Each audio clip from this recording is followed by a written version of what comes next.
Diamonds are forever. They are all I need to please me. Diamonds are the ultimate symbol of luxury. Sierra Leone, West Africa, should be one of the world's richest countries. It has huge diamond deposits and lucrative natural reserves. But the people here don't profit from this wealth at all. They live a hand-to-mouth existence, struggling for survival. Ali is 15. If he finds a diamond, he earns $50 a day. If he finds nothing, he doesn't have enough to buy food. The Kono area in the western part of the country is scattered with legal and illegal diamond mines. The thick rainforests makes controlling them almost impossible. In the town of Kono, diamonds literally pave the streets. Diamond trade is the most important economic activity, and business is booming. Just last year, Sierra Leone exported approximately $150 million worth of diamonds. But the people of Kono are still scarred after the 10-year-long civil war. During the war, the man that profited most from the diamond wealth was Charles Taylor, rebel leader and former dictator of neighboring Liberia. In order to finance his army, Taylor occupied Kono and the population fled from his brutal rebel army. When the conflict ended 3 years ago and the people finally returned, they found a city in ruins. We suffered a lot during the Civil War. As I came back from the refugee camps, I found my house utterly destroyed. I've gathered old metal scraps and have at least managed to make a sorted roof over 3 rooms. Even this wall here had collapsed and I had to rebuild it. You see here is the old part, and here the new part. 2 million people became refugees during the Civil War. Almost 500,000 were killed. It was one of the cruelest conflicts of the century. Tens of thousands of children were carried off, boys as child soldiers, girls as sex slaves.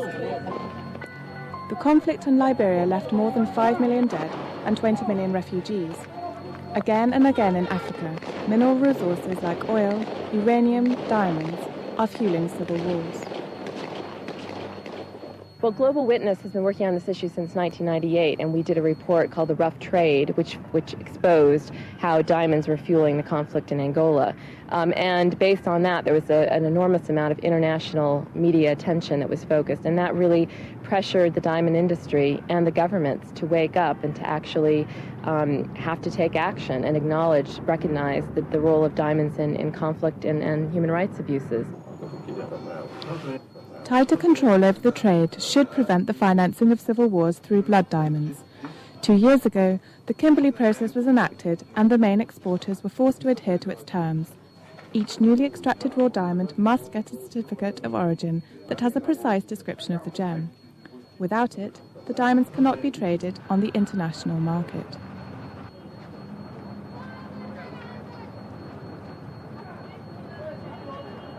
For Sierra Leone, the Kimberly Process is really to stop smuggling.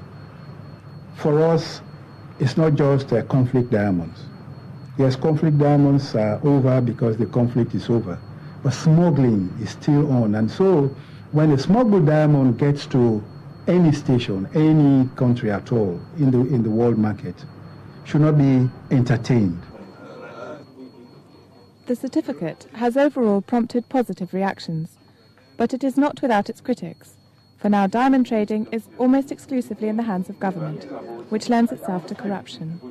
Once again, the people at large don't profit. But the government in Sierra Leone argue that the absence of control could lead to a new civil war.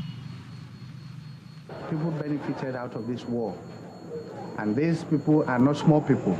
They have the resources. They are sitting outside. They are watching keenly. If we don't take time, if we don't try to find ways and means of fencing this peace by ways of having control over our diamonds, this may happen again. Since the war ended, people have worked for themselves again and not for the rebels. The majority of the population in Sierra Leone is Muslim, and a great part of the commerce is in the control of Arab traders. The government is afraid that diamonds are also being used for money laundering. Diamond firms from Lebanon have settled down there, and there are also concerns for the spiritual welfare. This mosque was opened last year by the Lebanese Hezbollah. This certificate is there to show, A, the source from which the diamonds were mined, B, to make sure that the office uses the banking system, and thirdly, to avoid Al-Qaeda, or you name it, unwarranted people get into the system. You remember the 9/11 when America was really hit below the belt, and Al-Qaeda, I'm told, used diamonds to transfer their monies from one source to the other. So by using the Kimberly Process certificate, you are killing all the other areas of operations. Working with the main diamond-producing countries in the world to enforce the Kimberly Process. Antwerp, in Belgium, the diamond market here is the world's greatest centre for diamond trading. 80% of all of the gems are traded here. But thanks to the Kimberly Process, in future, blood diamonds won't be sold here anymore. The validity of the certificate was not sufficient because of the fact it was a much shorter period. It is too early to say has it worked, has it not worked. The first important step was the commitment, the political commitment and the will to make it work. Now the second step is now to also make sure that it is applied, and the best way to do so is by monitoring, but peer monitoring. Countries that are currently excluded from the trade are the Ivory Coast, Liberia, Central Africa, and Congo-Brazzaville. The illegal trading of diamonds can never be completely avoided.